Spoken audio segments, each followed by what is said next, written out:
Hello, everyone, and welcome to our in-person and online participants. My name is Nancy Dressel. I am the Vice President of Wisconsin Reads.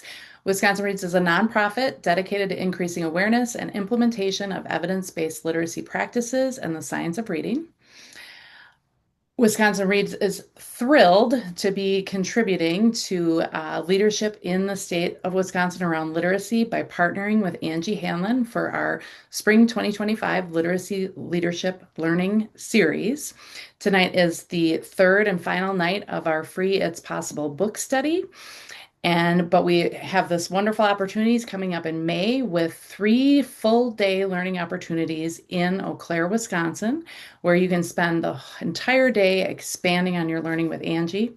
Tonight, we're going to be focused on leadership. And then May 30th is the full day learning date that will also be focused on leadership. Many people have been telling me that they have been getting their books. And if you have not gotten yours yet, it is available for purchase on Solution Tree and Amazon. So order it today. I just keep adding sticky notes and highlights and underlines to it. So we got to dig into this one because Angie's already given us so much information about instruction and assessment, but tonight she's pulling it together for us with lots of understanding of leadership because it matters.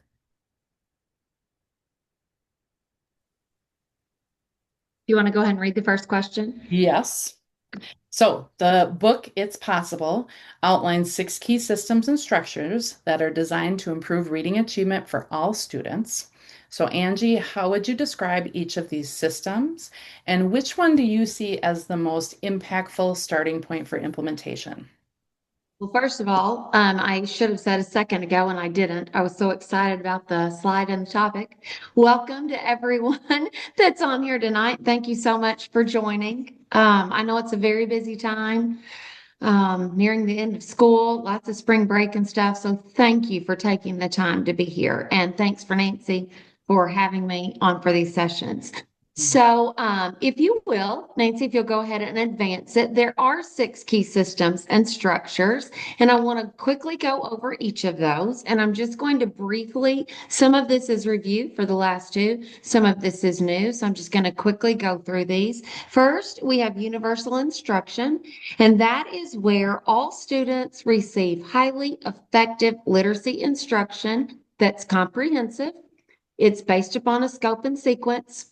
And as we've already talked about in our first session, it is delivered using highly effective, systematic, research-based practices. The second one is a comprehensive assessment plan, and that is where schools have a valid and reliable foundational reading assessment.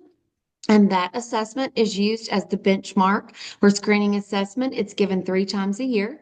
They then have a strong progress monitoring tool that aligns with the screener, and it shows and it's given to any student who is below grade level, and it tells us if they're making progress or not, and it tells us if our instruction and interventions are working. And then we have an additional assessment piece that if we can't figure out where interventions need to begin and we really can't figure out what's going on with the student, then we have assessments called diagnostic assessment. The third system is intervention. And we've talked a bit about that. And schools need a validated instructional program and practice that is systematic, explicit, and it's delivered with, as you heard me say last week, a sense of urgency and a level of intensity that we know that then we can close the gap in those students. And we should remind everyone about interventions. We have no time to waste. The fourth system, one of my favorites, is database decision making because that helps us set a sense of urgency. It is improving because we know improving literacy achievement is urgent work. And with a database decision making, it sets up that this is then a shared school vision that's based on the current state of literacy achievement. Remember, where are we? Where are we going? And how close are we to reaching that goal? And discussions happen within the school regarding literacy data on a regular basis, and they become part of the culture, just part of the fabric of the school. Then we have ongoing professional development. And we haven't talked a lot about that one, so we're going to talk about it tonight. Professional development moves away from being those old-fashioned sit and get sessions, and it becomes an embedded part of the school and district culture. And it includes many avenues for teachers to gain knowledge and increase their not only knowledge base, but also their um, desire for growth. And so those can come in the form of workshops, courses, book studies. The evaluation system can be a system for growth, peer mentoring, feedback, coaching. And all of these increase literacy achievement. And then all of these, all professional development, this is very important, that it is then aligned to evidence-based principles and instructional practices that are based on research. And the final system is collaborative teams. And I get to talk about it tonight, and it's one of my absolute favorites.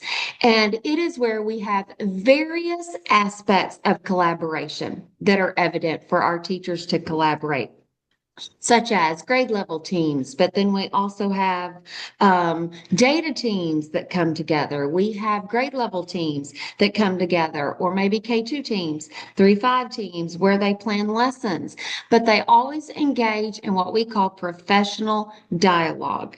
And then we have shared leadership in place, and that's where we have school leadership teams made up of teacher leaders that come together to do the very best decision making for the school. So the starting point, because this is a lot, and we know that we need all these 6 systems and structures in place to reach all students, but the starting point, Nancy, is strong universal instruction and highly effective interventions. So why is that? Well, strong universal instruction helps every single student, whether they be an English language learner, a student with dyslexia, a student with an IEP. That helps everybody. Strong, universal, explicit instruction. But it also reduces the need for further intervention. So strong tier 1 is our best form of prevention for students. So on page 7, Patty states that to ensure a smooth implementation with these 6 systems, tackle them as rapidly as you can, but as slowly as you must, because you need to get them set up with so that they are effective and efficient. And so you can do it one piece at a time. You do begin those strong universal instruction and intervention. Then you set up your assessment plan, then database decision making. Then you can start looking at professional development and collaborative teams after that. And then also, starting with universal instruction and then highly effective intervention ensures that the students stop falling behind, and that those who are behind, they can catch up as quickly as possible. Because remember last week, we talked about with intervention, any child that's behind, we must have a sense of urgency. So to create a system in a school, a system of operation that when these are working, they're like cogs in a wheel, and it's like a well-oiled machine. They all need to be working in sync. These are the 6 pieces that we must have. And when it's together, it just works beautifully.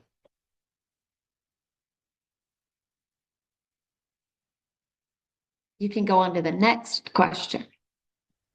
Sorry, I was having a hard time unmuting myself. Oh, I love that though, as rapidly as you can, as slow as you must. yes. That Yes. And urgency, as a but do it leader, well. I'm sorry, what did you say? That the urgency, but do it well. Yes. And so as a leader, the challenge that Patty and I talk about this often is when to push Mhm. and then when to let up. Never stop. Never stop. Never stop the work. Never stop the progress. But when to push and then when to lift up. Someone just put in the chat box, brisk and effective. Absolutely. Ah, I love that. Yeah. Well, keep going. Can you expand on the importance of strong leadership? Yes, I can. And if you'll go ahead and go to the next slide. So all of this work that I just talked about, okay, that the book writes about, those 6 systems cannot come on the backs of the teachers alone. So the teachers are the ones in the classroom and they are the ones providing the explicit systematic instruction. They're the ones delivering, knowing the foundational skills. We're developing that knowledge for them. They're the ones that are actually in the trenches doing the work, but leadership matters because this work, these systems do not happen. Sorry, I'm getting fired up. These systems do not happen if we don't have a strong leader building them. That is why leadership matters. It's so important because this work happens, it's intentional, and it happens because of leaders, or it fails to happen because of the lack of leadership. But what does the research say? Not what does Angie Hanlin say? What does Patti Montgomery? What do we say about it? But what does leadership say?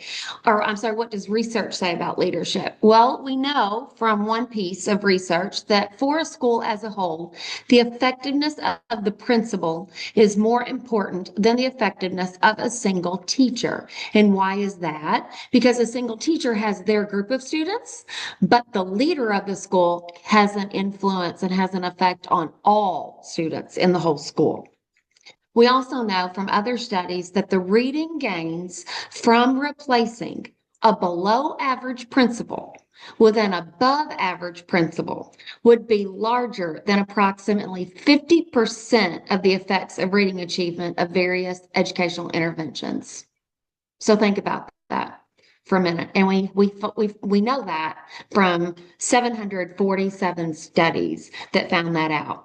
And then we know from the Wallace Foundation report that by replacing an ineffective principal with an effective principal, that we can gain up to 3 months of learning for our students. Patty writes in the book, and she and I often talk about, but I love her sentence because of the wording of it. I have never seen a school ensure that it's possible for all students to read at grade level without a strong leader at the helm.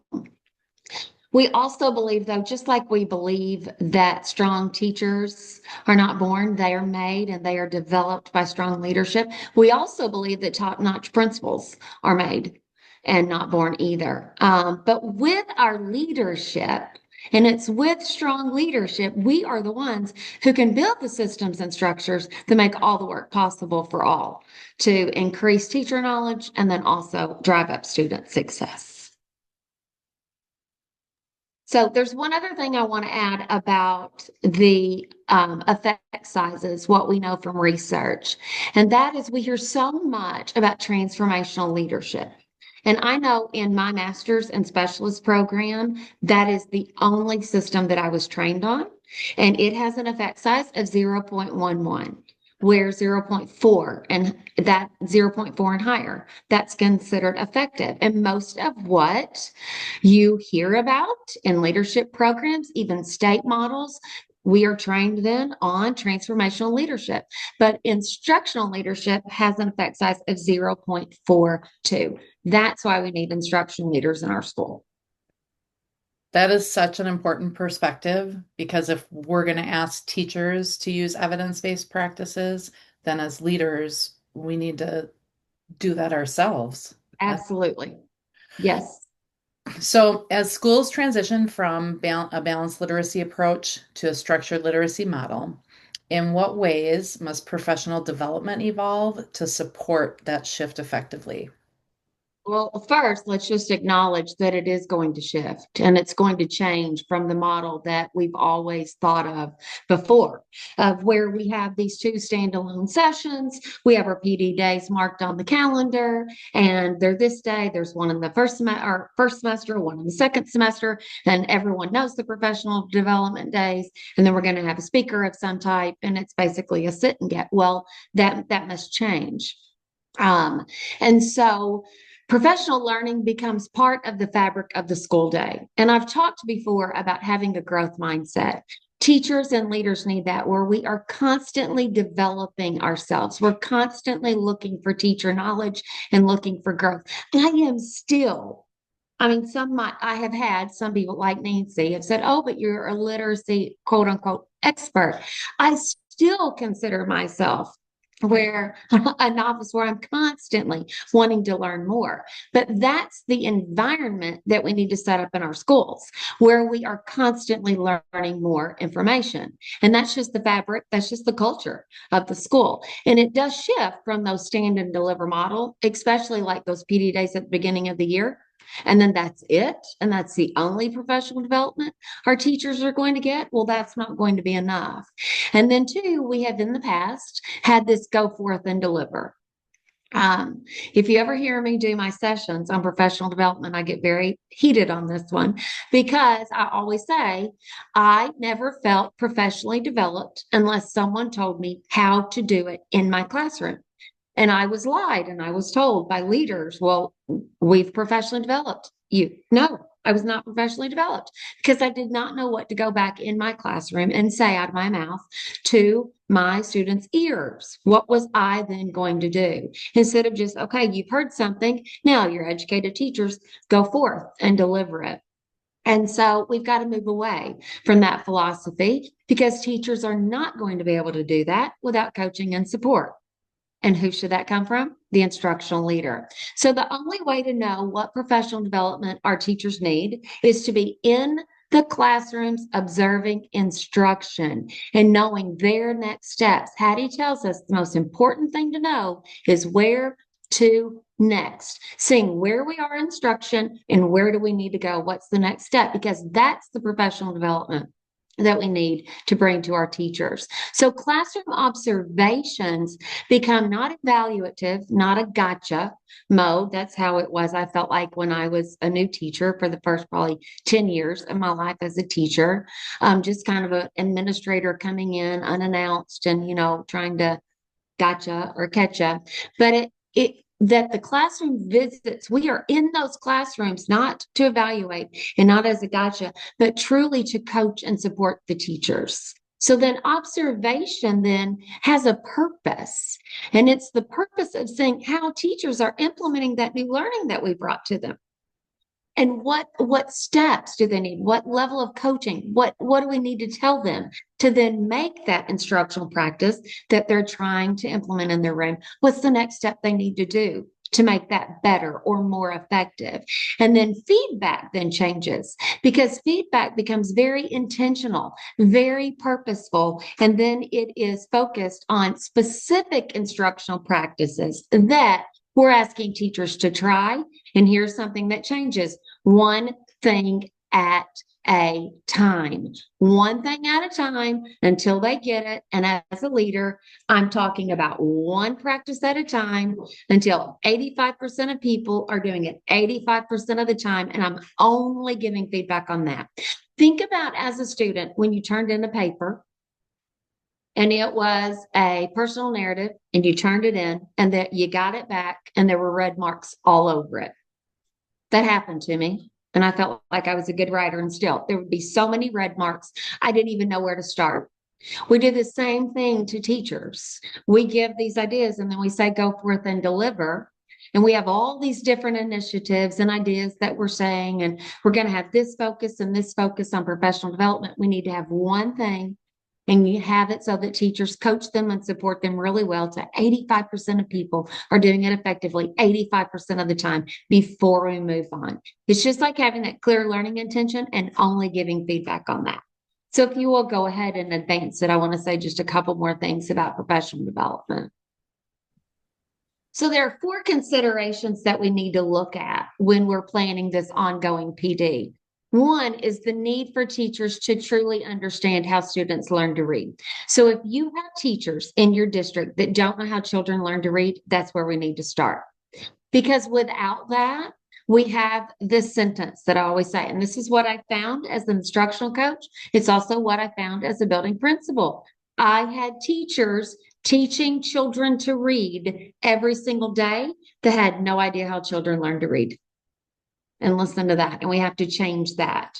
So the second one is the process of implementing effective reading practices in the classroom. That should be our second focus. After they've learned the foundational skills and they've learned the science of reading, then we deliver to them effective reading practices. evidence-based, explicit instruction, systematic instruction. Then there's the consideration of what are we going to do when we've provided all of this professional development to teachers and then that teacher leaves. For the new teacher, what are we going to do? And then what are we going to do with the current lack of knowledge in the area of literacy that's provided to teachers from universities when we get our new teachers? So we have to have a plan for this. Again, all this work by the instructional leader, it is intentional. So what is our school plan for how to address teacher turnover? What is our plan for how to address the new teachers that come in? I tell you, as a curriculum and PD person, when I had that role as a principal and as a superintendent, I completely revamped our new teacher orientation. In my district, as a teacher and curriculum and PD person, it had been half a day for new teachers. And then it was one day. We ended up going to 5 days. It was a week of new teacher PD to really make sure that they knew everything they needed to start off and be successful in their year. Okay, there's one more slide I have on it. If you'll go ahead and advance it, Nancy.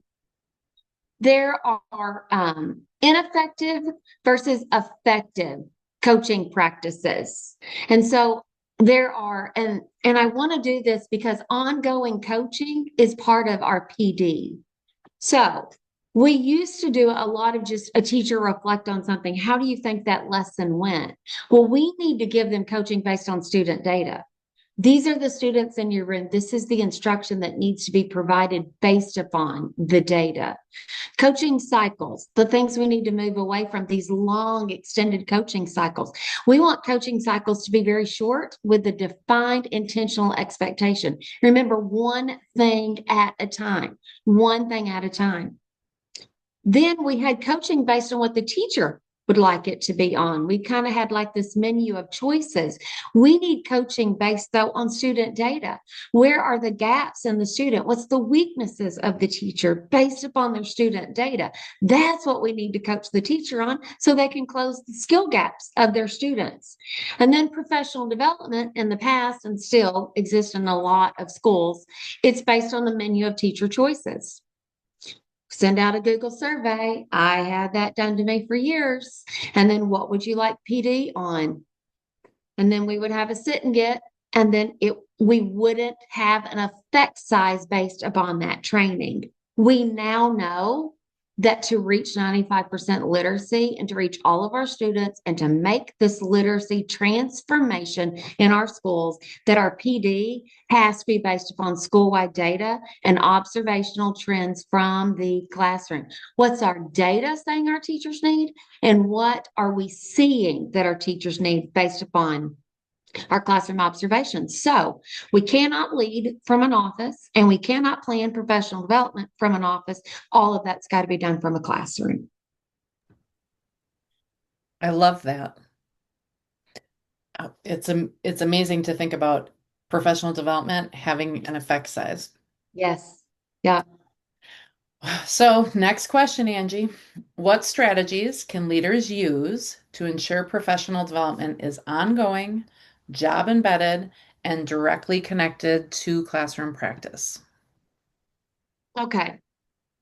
Well, the first thing that it's job embedded and ongoing. One of the things is when you implement any program, that we offer high quality professional development on the instructional materials being implemented.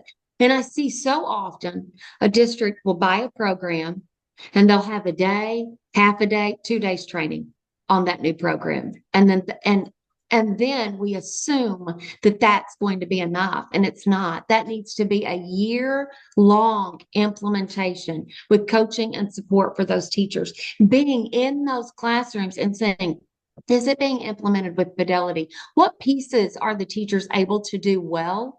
What pieces are they struggling with without placing blame on the teachers? That it's not the teacher's fault. What have we given them to get it so that they can implement with the highest level of effectiveness? And then ongoing curriculum training, ongoing support. Also, the opportunity for collaborative planning on these materials, that we don't just implement a new program, but we build in that collaboration piece, that sixth system.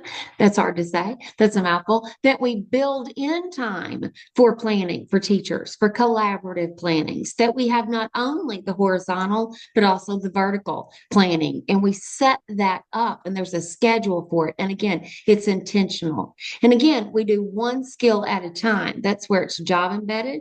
And then we provide feedback. Then we align the professional development with our school data. And so I think that was quick, that chat box, but I think it said that some programs don't even offer professional development. I Yeah. think that's what that said. And that is so true. And that's the role of where the instructional leader has to come into place. So I now work where I'm coaching schools and I'm coaching leaders, and I say, and they're like, I don't have a number at the curriculum company of a person who I only have our sales rep. Who's going to be the go-to person? You are. We are, as the instructional leaders. We have to become the knowledgeable expert about that so that our teachers can seek us out. And I'm going to go there in a few minutes, but we cannot place all of that on the roles of our instructional coaches. It's got to come back on the instructional leaders, which I believe leads me right up to the next question you had wanted me to address tonight. Yep, there we go. Oh, it sure does.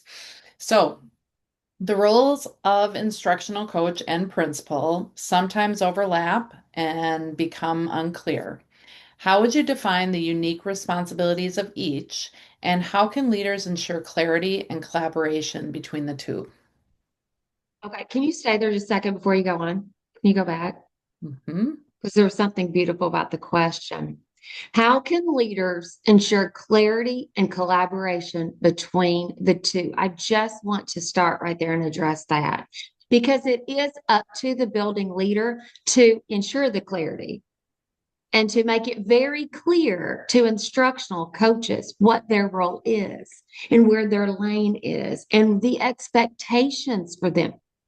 I was thrown into the role of instructional coach without having that clearly defined. And then it's unknown territory because what do?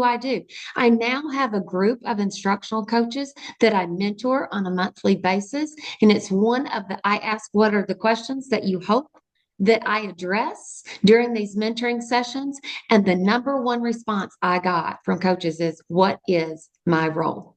What should my role be? I don't clearly know it. So what should that be? And then there has to be this united collaboration between the building leader and the instructional coach. And there, again, a collaboration because they each have different roles, but they complement each other so well, all for the purpose of two things: increasing teacher knowledge and increasing student achievement. So now, if you will, go on to the next slide. So often, I feel that principals remove themselves from instructional leader if they have an instructional coach within their building.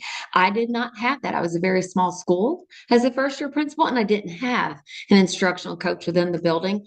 So then I had to be it. And I ended up being so thankful for that because it allowed me the opportunity to truly be the instructional leader. And I couldn't then put that task on someone else. I had to then develop that skill. But let's look for just a moment at each of the roles. So let's start with principals. Well, the principal is the person who does then the responsibility of evaluating the teacher does fall upon the building leader. And they are the only one who can do evaluations. But they should be in classrooms not for an evaluative purpose. It does have its place, but the majority of the classroom visits are observational for coaching and support to see where teachers are and what they need next. A coach, though, is never going to do an evaluation. They should never be brought into the evaluation part or the piece. Their role is strictly to support and coach teachers in instructional practices, never ever to evaluate. The principal needs to know good instructional practice, and they also I hope you notice this word. They should be able to model good instructional practices. They should be able to get in those classrooms and model good instructional practices. Now, coaches, yes, we definitely want coaches to be able to get in there and model instructional practices. And also, it is super beneficial for a coach to co-teach, for a coach to get in there and after they've modeled, then actually, okay, now let's try it together. Let's do some co-teaching. I'll teach a little bit. I do a section. Now you try the next one. I take it back. You try the next one. So that's after I've modeled as a coach. It's also great to then get in there and co-teach with teachers because teachers learn so well from seeing it done in their classrooms. So you'll notice on the next bullet, the verbs are very different in the role of principal and in the role of coach. A principal creates the systems. So those systems that we first talked about, that the six systems and structures that the book is based upon and that it lays out and rolls out in the book, it's up to the leader to create those, to create the systems of support such as database decision making. Okay. But it's up to the instructional coach to support those systems and to make sure that the systems happen and that the systems are created, and then to offer a level of support to then the principal. But for database decision making, it's the leader who sets up the database decision making structure and also the conversations. And I know as a building leader, it falls upon us to have those data based decision making conversations.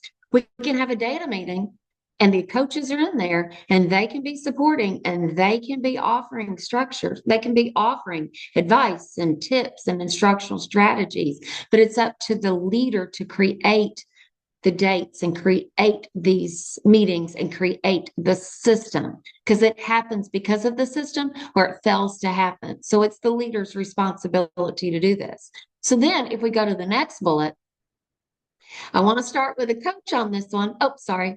I want to start with a coach on this one. It's up to the instructional coach to be in the data meetings, having the database conversations with the teachers, and participating in those conversations. But in the data-based conversations and in the data meetings, it's up to the instructional leader and the principals to be leading those. Now, I want us to stop for a minute because that's not happening in a lot of schools. You've got interventionists leading them. You've got instructional coaches leading them. You've got curriculum directors leading them. You've got a person who they are responsible for the data. They kind of manage the Fast Bridge or they manage the Ames Web. And then that's the person leading the discussion. And sometimes, if we're lucky, we'll have a leader sitting in those data team meetings. But for this to happen, for this to truly become systematic, and that's why I did it in all caps, in bold print, we need the instructionals leading these meetings and leading these conversations. Remember, data-based decision making. It's making decisions based on data. Well, the only people that can make those decisions, it's the building leaders. That's why we've got to have the leaders that are leading these decisions. Now, in discussions, again, the coach, they're in the meeting and they're participating. And often they've been in the classroom. And the coaches have such valuable information to then offer. And again, they are supporting the teachers in the instructional practices, and they then can offer something like this.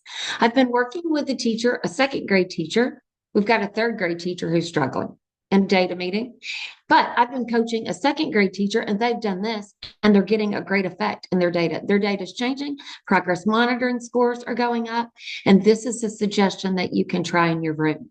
But if I only have a coach saying that, then a coach, it's just a suggestion. It's just a suggestion, but it's the leader who follows up and makes sure that it happens. So I learned from Jan Hasbrook, who wrote the Reading Coach 1 and the Reading Coach 2. Now she's the co-author of an excellent book called Student Focused Coaching. I've learned from her, instructional coaches have no power to make decisions. Really, when you boil it down, they're really making suggestions. That's what they're making, suggestions to teachers. It's up to the leaders to make sure that we have the expectations. It's only the leader who can set the expectation for implementation of the instructional practice we're working on and the ongoing PD that we have. So, coaches build relationships with teachers and they strengthen those relationships and they set them up so that then the teachers are actually where they welcome and invite that PD. Okay. Now, what we have found though, and what Patty often says and shares, is that the very best teachers are the ones who want the most coaching. But then it's the struggling teachers or the resistant teachers who often need the coaching and they're resistant and they often aren't that welcoming to it. They're really just, they would rather not. If they had their option and had their choice, they would just really rather not. And they would rather go ahead, status quo, and keep doing what they're doing. So notice the verb of the principal, the instructional leader. It's that person's job to refer the teachers to the coach that need the coaching and to set that up and then lead that discussion. Lead that discussion. You know what? I've got the teacher there. I've got the coach there. I've been in your room. I've seen that you've been struggling. Here's an opportunity for growth. And I'm going to have the coach work with you on that. If we wait for a teacher who is struggling or a teacher who's resistant and pushing back on the initiative and the movement, remember, we're moving. We are going to literacy for all. We will have people who are resistant to change. Only the building leader can address that. A coach cannot. A building leader can, but the building leader can invite the coach in and then basically say, this is happening and I'm going to make sure it happens. And here's your go-to person who's going to help support you in that. Because when it is a teacher like that, who really is either struggling or resistant, they often will take the advice and the coaching better from the instructional coach. I have found because then they feel like they're not being told to do it by the administrator. So often they will embrace it better from a coach, but you have to have both. So let's talk about what both roles do. The principal, who's the instructional leader, and also the coach. They are both focused on instruction. They both support teachers in instructional practices. They both observe in classrooms and they both provide instructional feedback. But it's the building leader who builds the system to make sure that this can happen. Because I was an instructional coach and I had 5 buildings. And I can say that the teachers that adopted it and embraced me the best were in the schools with the leaders who were embracing the work the best and embracing me the best. Then their teachers were embracing it and they wanted the coaching the most. And so I feel it goes back to the leader. Then we set our coaches up for success or we don't set them up for success. So it's the leader who can insist that this happen and really set the building wide expectation, such as we have a new curriculum program. This is our expectation. It's going to be implemented with fidelity. We're going to take this year to do it, but I want this done. Here's the time frame. And now we're going to be in your rooms offering the coaching and support. Again, if not, it's basically then suggestions coming from a coach. These are such important nuances. Thank you. You're So welcome. here's a little bit more. How does shared leadership and collaboration contribute to achieving literacy for all students? And what are some ways that schools can foster a collective responsibility for reading success? So if you will just pause here for just a second before we go on. We cannot do it all by ourselves. In most buildings, you have one building principal. And when Patti Montgomery visited my building, I was just a few months in as a building principal on her first. I called her for help, found out I was a focus school. If you've heard me share my story before, a few months in, find out I'm a focus school principal. That means we're in the lowest 15% of the state. We were almost in the lowest 10, but we worked graciously in the lowest 15, made us a little bit better. But I was just, I mean, she was there and I was taking her around the building. We were going in those rooms and, whew, and I was just wearing myself out. And she had me stop and just stop. So I stopped in the hallway and I looked at her like, what? You know, like, what's my next, what's the next task? She's going to tell me to do. And I said, what? She said, just stop. And I said, what? I was so ready. And she said, I get goosebumps talking about it. I will never forget this. Angie, you cannot be the only person in the building with a sense of urgency. So I naively said, I've got one. She said, oh, trust me. Yes, I feel it. I see it, but you can't be the only one. This won't happen if you're the only one with a sense of urgency. You have to develop what you have, that sense of urgency. Everyone in the building has to have a sense of urgency. And it was such an aha moment for me because we can't do the work ourselves. We can't. Strong leaders get everybody to embrace the work, and we can't do it by ourselves. So we have to have shared leadership. And of all the systems, this is my favorite one. So if you will, I'm sorry, I'm such a dork. I get so excited. If you will, go on to the next one and let me talk about shared leadership and collaboration. It starts with having building or school leadership teams. And I cannot imagine leading a school or a district without leadership teams. It was the first thing I did as a building principal. And we set up a building leadership team. You choose the building leaders, the building leaders, those teacher leaders in your building and in your school. And we set up a team. I chose one person from K2, one from 3-5, one to represent special education, and one to represent interventions. And then I was on it myself. We keep these small, about 5 to 7 members. It's not a who's who. It's not the favorites. It's not the teacher's pick. It's literally the people who are the building leaders, the people who are the ones who will implement quickly, the ones who will do this work, the ones that other teachers look up to and see as leaders. Maybe not the one who's been there the longest, maybe not the veterans, but they are the building leaders. And the principal chooses the team people. And it's very important that the principal chooses the people. We don't ask for volunteers.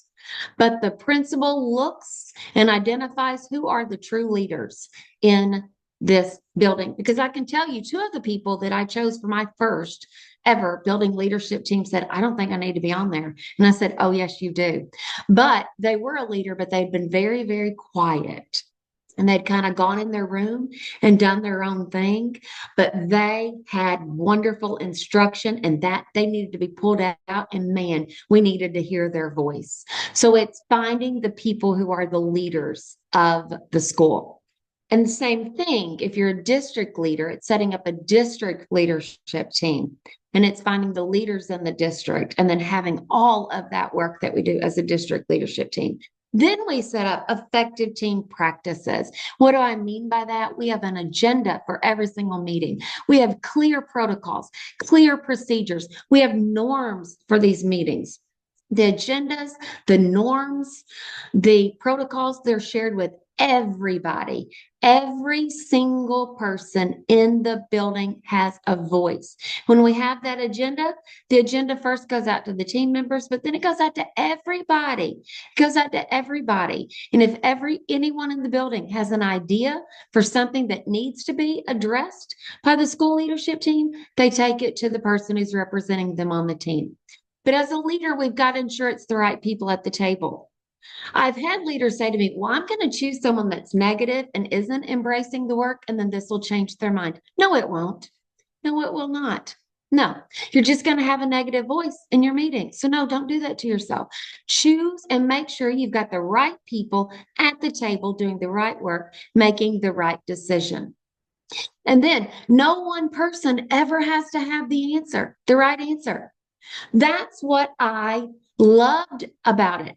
I was not leading the building by myself, it was a team. It was truly a team leading the building. When I was a superintendent, it was a team leading that district. It was not me. And the beauty of that is then that the team players can change out, but the work continues. Remember when we talked about the ongoing PD, that people will leave the district, but we don't want the work to stop. That's why this is systematic. We set this up and then the work continues. It's not just because of who the leader is there. When I left as a building principal and when I left my district, I'm so proud to say that the work continues to this day. They just replaced a team member. That's all they did. I was one member of that well established, well functioning team. Now, when we set this up, again, it's deliberate, it's intentional, it happens because of the leader, or it fails to happen because of the leader. But what it does is it sets up trust and it builds trust and it promotes trust in the building because we see it's not this secret meeting over here. Because in the meeting, we're taking minutes and then those minutes are shared out immediately with every single faculty member.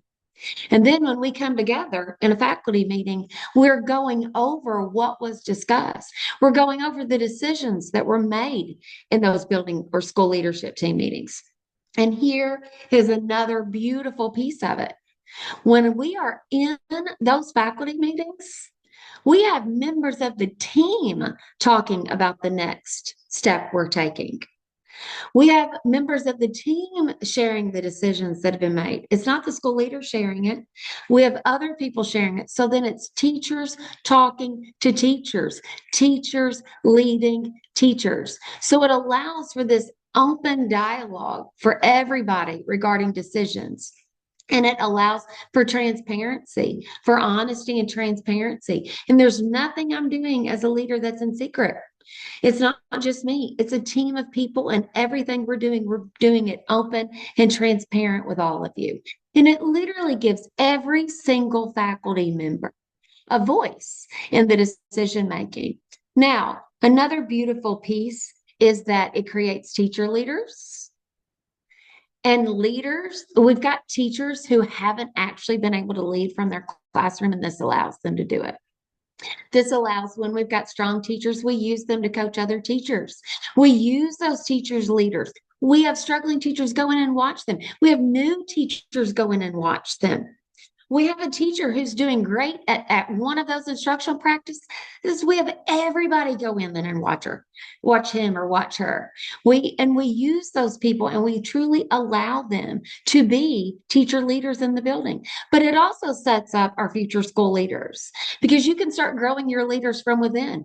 You don't ever have to look outside the system again because your next building leader and your next district leader, they're right there on that team. When I left as a building principal, the next building principal was a member of that team, and she just stepped right up.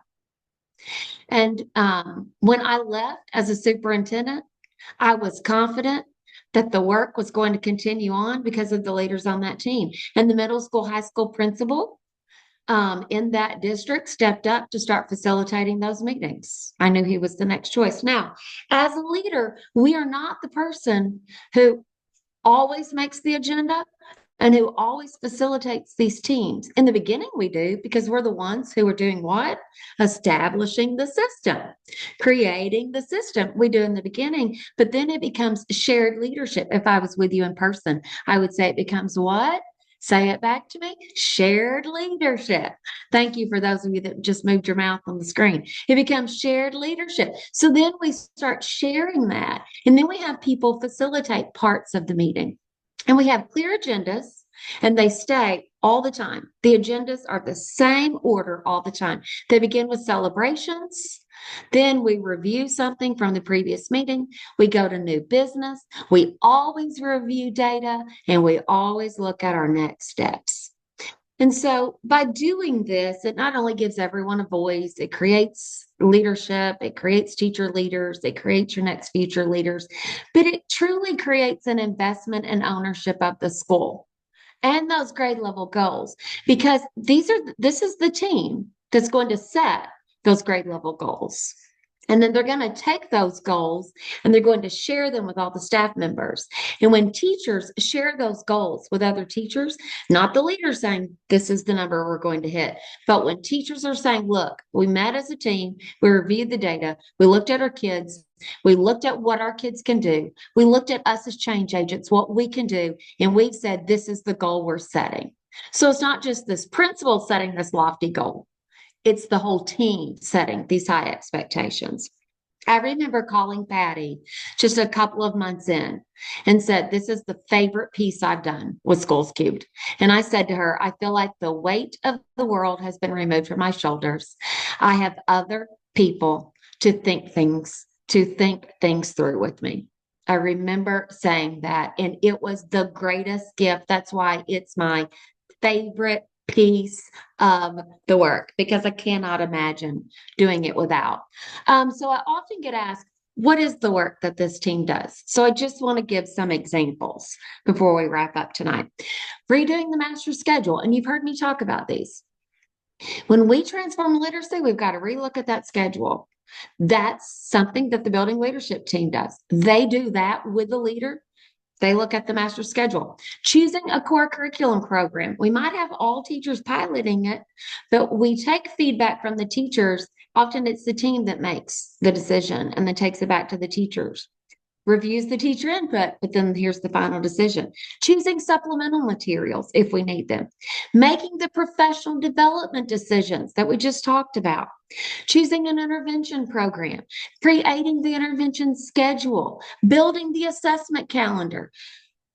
Which people will be on the assessment team? What are the dates? What's the window when we're going to do the beginning of your benchmark? What's the window of the middle of your benchmark? What's the window of the end of year? Choosing the dates for the data team meetings and all of that, and then really taking that and sharing that out with the staff members. And often, if I've done this training or especially on this topic with Patti Montgomery, she'll often stop and have people think, how many teams do you have going on in your building right now, in your district right now? Well, we have a curriculum team, we have a professional development, a PD team. We have a PBIS team. We have like an incentives team, and we have a student council team. Like we have all these different things. No, we've got to stop that. We need to have a team of leaders, shared leadership model, and that's how it becomes systematic. One team does the work and one team shares the work with everybody. Now, everyone has a voice because they've got a person on that team that's representing them and they take their information to that team. So the way this becomes systematic is we have the team meeting and we have an agenda and we've put it out there for everybody. So a leader or team members have said, these are problems we have to address. We've got ideas for how to address that problem coming from everybody. We have the meeting. We make the decision. We take it back out to the team, and then we get a group collective vote on it. Then everybody, okay, so can we live with this or not? Then we go right back into the next month and we have our next meeting. And these happen on a monthly basis. And if you're in a district where this is happening, you have a district. I've set mine up always. District leadership team meets first week of the month. Building leadership teams happen second week of the month. Another team's a school board. Then, and where I've worked, the school board then met the third week of the month. We took all of our information from these teams and we shared it with our school board members. Then the faculty meetings were the last week of the month, and all the information then came together, shared at the faculty meeting. Are there any problems? Are there any things that need to be solved? And we roll right back into week one, beginning of the month, and we do it all over again. Because remember, if it's a system, then it is a system of continuous improvement, and the work continuously happens repeatedly all throughout the year. Sorry, I got a little carried away. That's my favorite. You can go on to the next one. I love it. And one thing that I particularly noticed was having a special education and intervention and then a primary and intermediate teacher on that team. So many much more effective decisions representing all stakeholders. Like I just think about the master schedule, and a lot Yeah. of times it doesn't work because not all of those groups have a seat at the table. Yeah. Well, and how often is special education considered a separate silo off over by itself? I mean, and when you think about making the master schedule and IEP minutes, Mhm. man, you better have someone like that at that table. Same thing for the intervention schedule. What's that going to do to the whole building? Yeah, you've got to have we have to have those people And I on just those think it teams. would naturally break down silos if you're making Yes. those decisions together. Yeah. And wow. So tell So us more school about these leaders. school leadership team meetings. So they always have an agenda. And I went over these a little bit. I just want to reinforce that they have an agenda. Each team member, we have roles. So we have a person who facilitates. And again, it's not always the principal. You start having co-facilitators. So the first one that I turned over was data because I had the person who was actually housing and storing the data. And so she would kind of always facilitate that section. When we talked about how interventions were working, our lead interventionist, she would run that part of the program. We have someone who takes minutes. We have a timekeeper, keeps us focused. Then we also have someone who works on the agenda with the principal. We have norms of operation. We have protocols that we follow. And one of the things is time. We can get carried away and not make decisions and just chatter. And no, the timekeeper's like, no, we set on the agenda, we set aside 10 minutes for this. We're at 10 minutes. It's time to make a decision. And agenda items are always based on data. We don't just randomly pick these things. We do have to vote in the school leadership teams. And as a principal and superintendent, I never voted. We suggest and advise, Patty and I always advise leaders to not be the voting, but you can vote by thumbs up, thumbs down, or you can vote fist to five. Five, I'm all the way in agreement. Fist, I don't think I can live with this, and then you want everybody at a four or five to go on. And you want consensus, you want the majority. You don't have to have 100%, but you do want majority. And one of the things that you develop as a team is and as a school, just because everyone has a voice doesn't mean everyone gets their way. And so one of my norms has always been that we've got to come to these meetings, and one, they've got to be problem solving sessions. And another norm is that we can agree to disagree respectfully. And then once a decision is made, we will embrace that as a team to go on. But we do come together for decision making items. You can go on now, Nancy. So, as we reflect on key themes of the book, what final insights or takeaways do you have about the role of leadership in achieving literacy for all students? Oh, isn't that beautiful?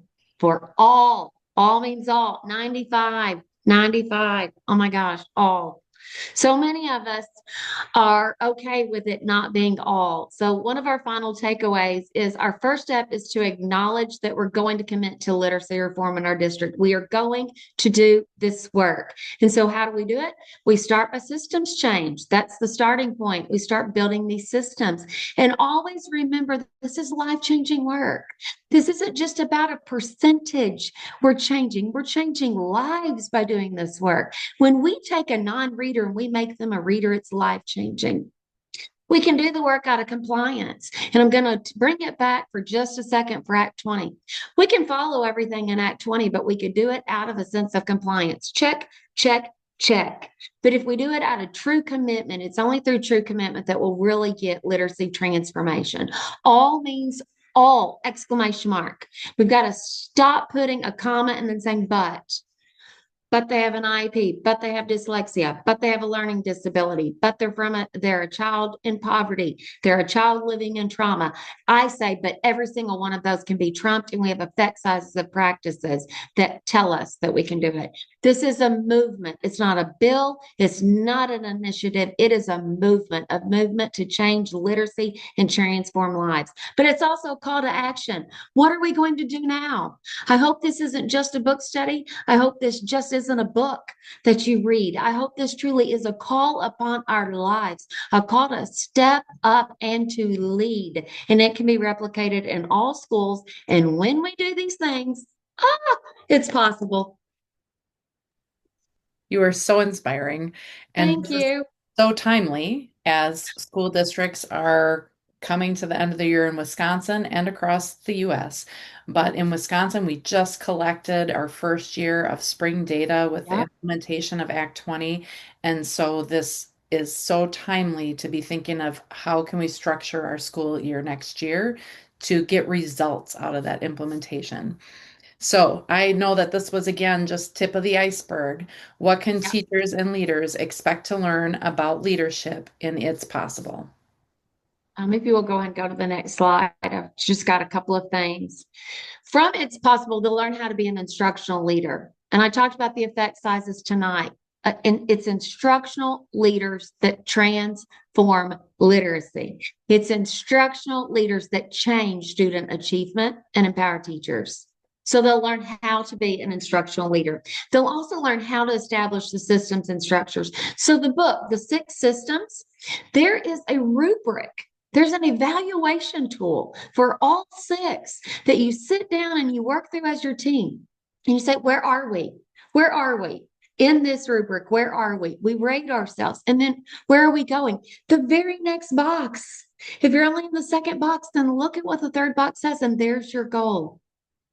They will learn about ongoing professional development, that it can't be a one and done, that it truly has to be this ongoing every day of school. I'm providing PD every single time I visit a classroom. I am driving the instructional focus every single instructional conversation that I have with a teacher as a leader. It brings about true collaboration. So often we've done collaboration. We've had teachers collaborate. We put them in a room. Second grade team, go collaborate. Again, that go forth and collaborate. We didn't tell them what we wanted them to collaborate on. We didn't give them an expectation. We didn't give them an outcome. Again, I said earlier tonight, I've been told I've been professionally developed and I've been lied to. I've been told you've collaborated. No, you put me in a room with people. That's what you did. There was collaborative complaining. There was collaborative griping. There was collaborative negativity. There wasn't collaborative problem solving. We did not talk collaboratively about the instructional practice that we were all trying in our rooms at the same time. Why was it working? Why was I getting the result? Why are you getting the result? What did you do in your room? That's true collaboration, because true collaboration leads to literacy for all. True collaboration has an effect size. And how do we get that? Because the data is moving. And then it's shared leadership through teams. Oh, and that shared leadership through teams, it's truly, truly beautiful. So those are some of the things that people will learn from the book. And we also want the book, I close out the book with a call to action. Patty does the call to action at the front. I do one at the end. And I ask the question, what will we do now? Well, now that we've read the book, now that we've heard these things, what will we do? What will my piece be? What will we do now? Low performing schools have one thing in common, and they lack well established, successful systems. So that's what we have to set up. We as leaders must commit to doing this. And we must say we can completely transform literacy in our country and we cannot settle. Real quick in closing, I know I'm a couple minutes over, but I've got to share a story. I had a conversation. I won't call her out because I don't want to embarrass her. I had a conversation with an outstanding leader this week, and they're sitting at 70% proficiency. 70%. Do you know how awesome 70% is? Do you know how many schools would strive to be there? And she said, but that's not good enough. I don't want to stay there. Angie, I want 80%. That's the next goal. I want 80%. I had goosebumps and I thought that right there, those are the leaders we need in our schools. Oh, and I said that tonight. No matter where you're at, where do you want to be? Don't settle. Have high expectations for all. Remember, high expectations, we don't go down.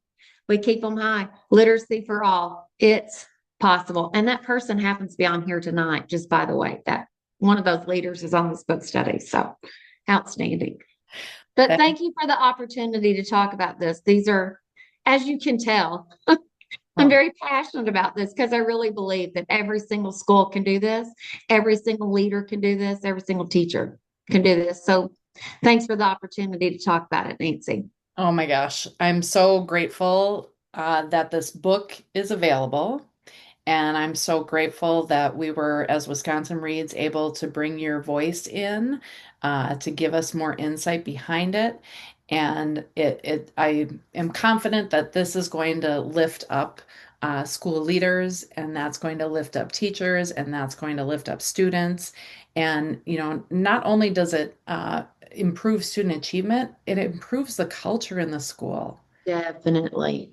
It Definitely. lifts Great the point. weight for teachers, and they're working so hard. So I'm so thrilled that this is available.